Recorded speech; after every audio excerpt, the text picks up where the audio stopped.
Dito siya ng mga Yamaha MIUI tulad nito. Ano sa tingin mo na maganda, okay pa dyan? Alin dyan? Kailangan talaga buksan yan, no? I-start, no?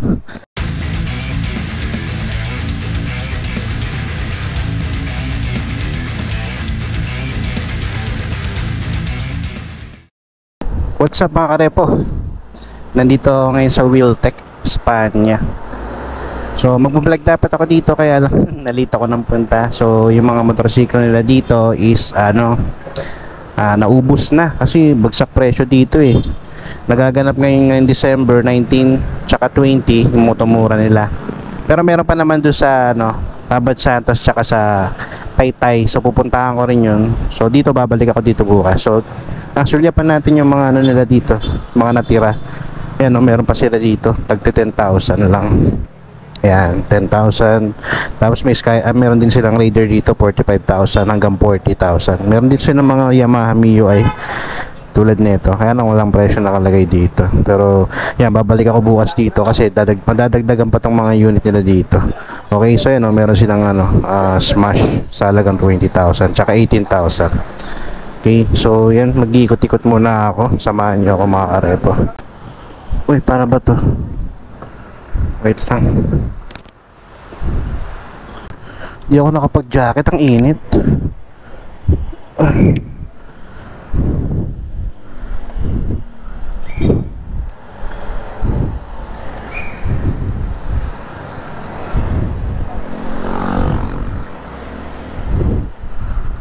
What's up mga karepo? Anong update sa inyo? Ako may repo update sa inyo. So yan, mag-ikot-ikot ako ngayon. So titingin ako kung ano ba makikita natin. So yan, galing ako doon sa Wheeltech, sana magbablog sana ako doon. Kaya lang naubos na yung mga bagsak presyo nila ng motorsiklo.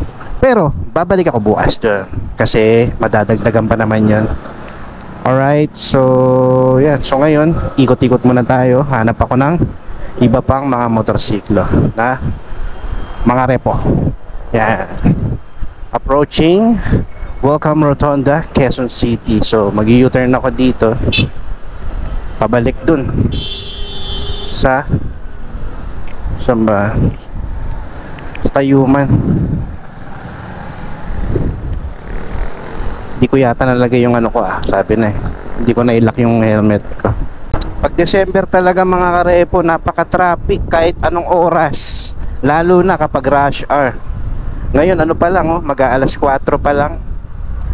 Medyo sumisikip na yung daloy ng trapiko.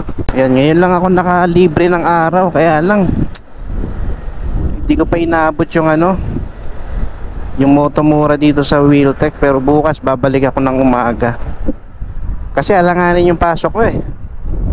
May pasok ko sa trabaho alas 3 alas 12 ng gabi. So wala anong oras na ako nagigising kasi nalilate na ako ng tulog. Yan, kaya hindi rin ako masyado makapag-update ngayon, makapag-upload dahil nga diyan busy ako sa trabaho. Mahirap kasi mag-ipagsabay din na magbablog tapos trabaho. Minsan naiisip ko rin na mag-full vlogger na lang. Kaya lang syempre ang hirap din bitawan yung trabaho kasi yun talagang meron akong aasahan nakikitain. Pero dito kasi sa pagbablog may kita din, kaya lang hindi pa siya ganun kasapat para ipagpalit ko yung trabaho ko. Pero one day siguro somehow somewhere kapag lumaki-laki na nakikita ko dito, ay baka mag-resign na ako sa trabaho. Mas pipiliin ko na to kasi mas nag-i-enjoy naman ako dito sa trabaho. Mas nag-i-enjoy naman din ako dito sa ginagawa ko na to. Kaya maraming salamat sa mga sumusuporta sa akin, sa mga sumusubaybay at nanonood ng mga vlogs ko. Patuloy kayong sumusuporta sa akin. Yan. So hindi ako titigil hanggat mayroong mga naghahanap dyan ng mga murang motorsiklo, mga repo, mga second hand. Patuloy lang tayo sa pag-update.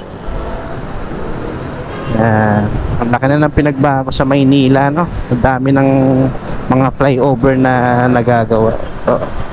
Tsaka ang bilis nilang gumawa ng mga flyover, Ang galing. Dito ako sa Spania ngayon. Liliko ako dito sa De La Puente. So babalik ako doon sa Tayuman. Check ko na lang doon sa Tayuman kasi meron akong nakitang bago doon na ano, repo. So check na lang natin yun para may mapakita ako sa inyo ngayon. Okay, so sa mga nag-ano rin dyan, nagko-comment dyan na bakit hindi ako lumayo ng ano, so pagpasensya nyo na kasi hindi talaga ako makalayo, gawa nga na nagtatrabaho ako. Hindi ko pa magawang lumayo. Pero kung full time na to, kung full time itong ginagawa ko na puro vlog lang, makakapunta ako san kahit saan sulok ng Pilipinas pupuntahan ko, makapag-update lang sa inyo. Pero sa ngayon, around Metro Manila lang muna tayo, na medyo malapit-lapit lang muna kasi sinasabay ko lang talaga sa pasok ng trabaho ko. Tapos ngayon, day off ko,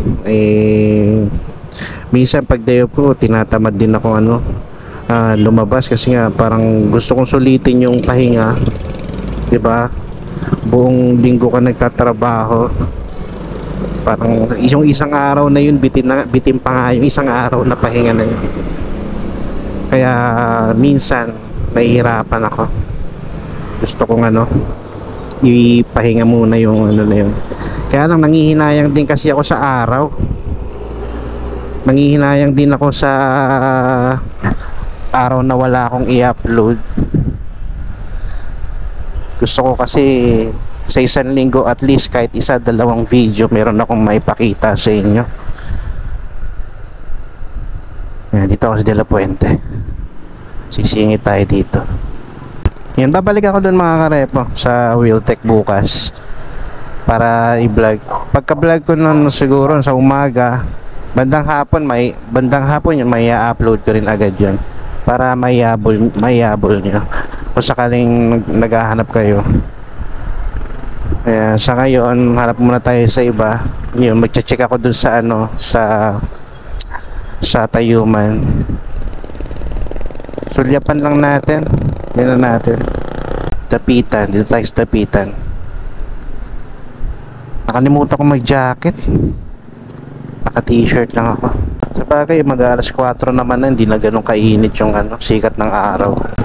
Traffic na, mag-alas 4 pa lang. Nagugutom ako, hindi pa ako makakain simula nung nagising ako. Nagtubig lang ako. So kaya pwedeng kumain. Ayoko na kumain ng mga carbohydrates kasi tumataba talaga ako. Hindi na ako nagkakanin mga karepo kasi ang bigat-bigat ko na, pakiramdam ko. Pero ngayon nabawasan ako ng timbang kasi mag-iisang buwan na rin ako hindi kumakain ng kanin. Puro puro protein lang ang kinakain ko. Pero nagka-carbohydrates din ako. Pero hindi na tulad dati na hindi ko inaano yung kinakain ko, basta kain lang ako ng kain. Nasosobrahan ako ng kain. Pero ngayon, mini-maintain ko na, binabalance ko na yung mga kinakain ko. Inoobserbahan ko yung mga nakakain kong pagkain.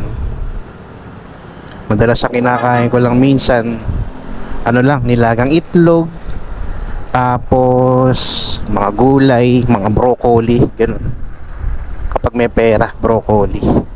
Medyo may kamahalan kasi yung gulay kukumpara mo pa sa baboy, mas mura pa yung baboy kaysa sa gulay. Kaya tuloy yung mga tao napipilitan kumain na lang ng mga hindi masusustansya. I mean, hindi healthy na pagkain. Mainit pa pala. Dito na ako sa Lacson Avenue. Dati kasi grabe, lakas ko sa kanin. Umaga, gabi. Kanin ko, punong-puno yung pinggan. Tapos, pag naubos ko pa yan, mag-extra pa ako. Ang lakas ko kumain sa kanin. Kaya nung nagbawas ako ng kanin, inunti-unti ko lang. Inunti-unti ko lang na kain. So, nagbawas muna ako ng kanin. Kumain pa rin ako pero nagbawas ako. Hanggang sa hindi na ako kumakain talaga ng kanin, puro ulam na lang talaga kinakain ko. Sana magtuloy-tuloy yung ganito. Kasi minsan na-attempt din ako kumain. Pag lalo na masarap yung ulam, di ba? Pero iniisip ko na lang, sayang yung naumpisaan ko na pagda-diet. Yan. Pag nagda-diet kayo mga karepo, kain pa rin kayo. Huwag kayong mag-diet nang hindi kayo kakain kasi hindi maganda yung ganun. Magkakasakit kayo lalo kapag ganun. Baka tumaas yung ano nyo, blood sugar nyo. Lalo pa kayong ano, magkasakit. Kain pa rin kayo kahit paunti-unti, bawas kanin, tapos o kaya ulam-ulam lang, ganun lang, more on protein, less carbohydrates. Kasi mga kanin matataas ang carbohydrates niyan, lalo na yung tinapay. Akala nyo yung tinapay pwedeng ano, pero mas mataas pa yung mas mataas pa carbohydrates yung tinapay kumpara sa kanin. Minsan kinakain ko mga ano, pansit, pasta, yan, medyo mababa lang ang carbohydrates niya. Kaya yun minsan kinakain ko. Pero syempre samahan nyo ng ano, galaw-galaw ng katawan para ano, may natutunaw agad sa katawan nyo yung ano, mga kinakain nyo. Lapit na tayo dito sa SM San Lazaro. Tagal na ako hindi nakakapunta ng SM San Lazaro. Tagal ko na kasing walang pera eh. Kailan ba ako magkakapera? Parami akong pera kaso nasa bangko pa. Yan, i-attract natin. Ayoko sabihin na wala akong pera eh. Marami akong pera. Yan, marami tayo nun. Kaliwa tayo dito. Pwede naman ako dun mag-U-turn, kaya nang mas trip ko dito dumaan eh. Oops. Mas trip ko dumaan dito. Dito kaya may mga kainan dito eh. Parang gusto kong kumain dito. Kaya lang puro mga ihaw-ihaw eh. Bablog ko muna yung mga motorsiklo bago ako lumapang. Maghanap lang ako ng mga ano, palaman tiyan lang. Ayokong kumain ng ano, heavy.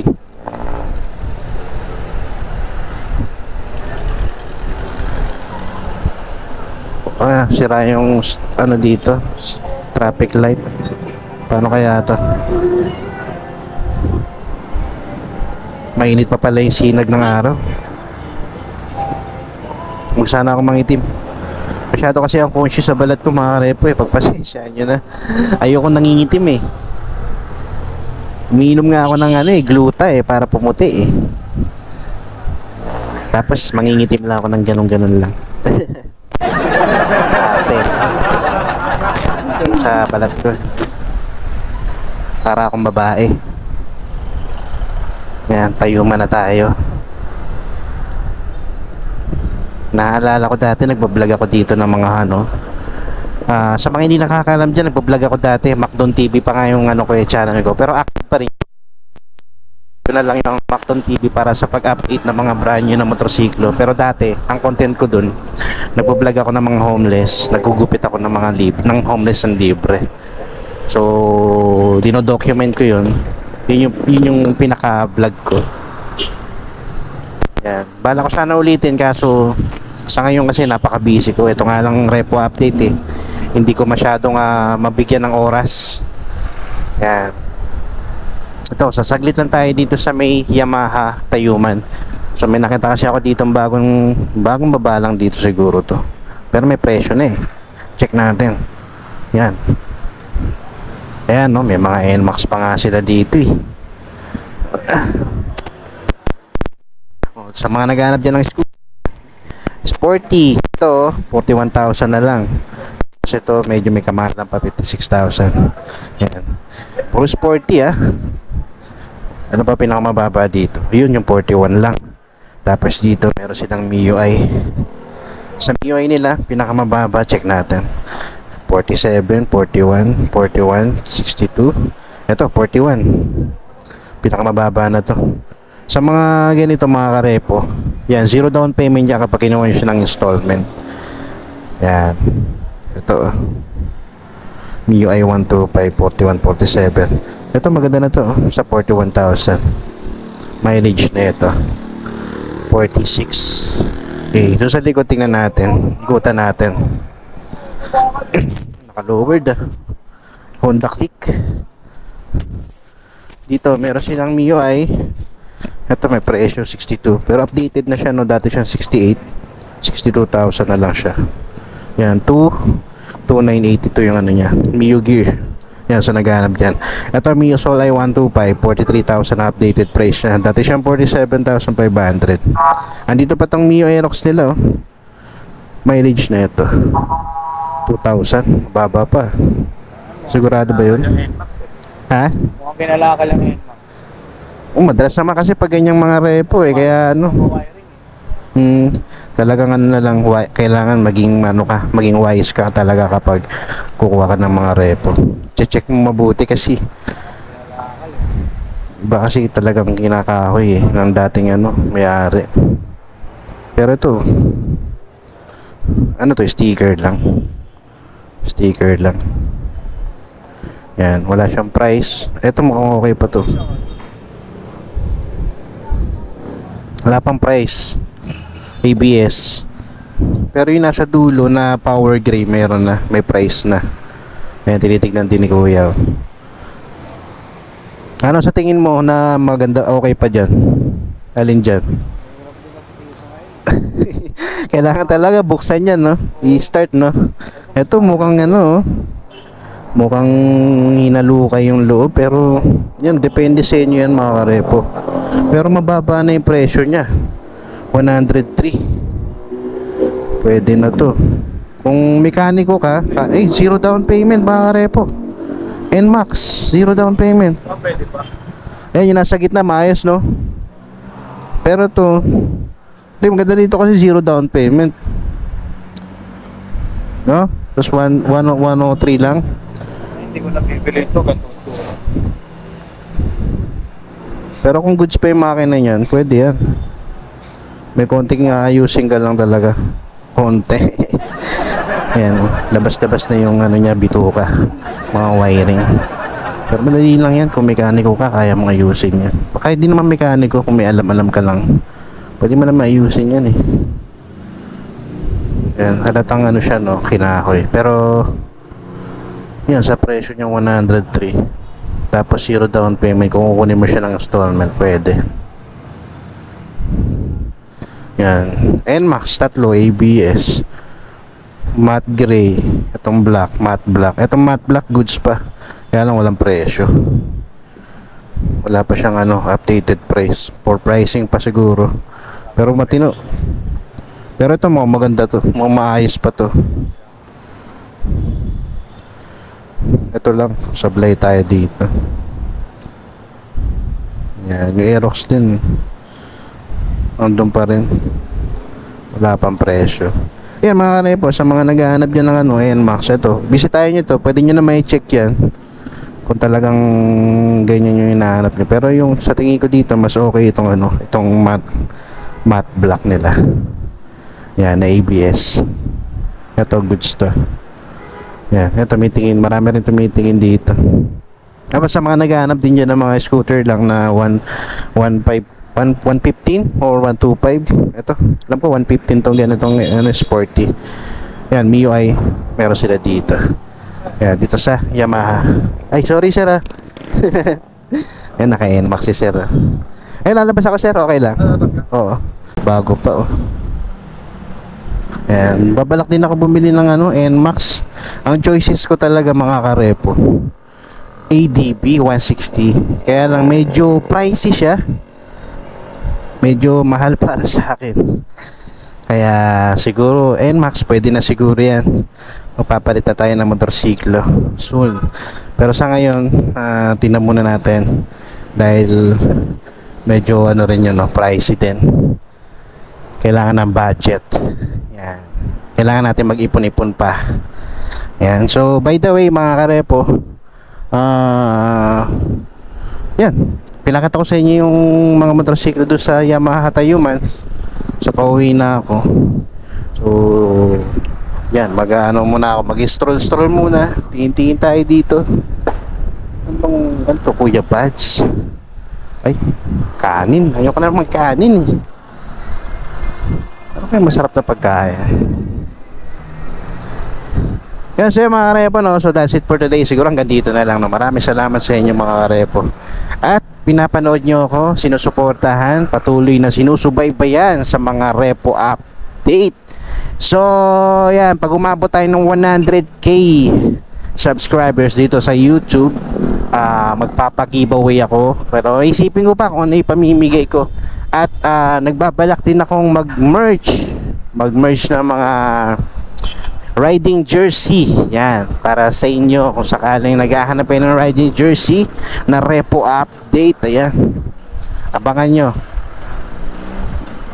Mag-ano tayo niyan, magbebenta tayo niyan soon.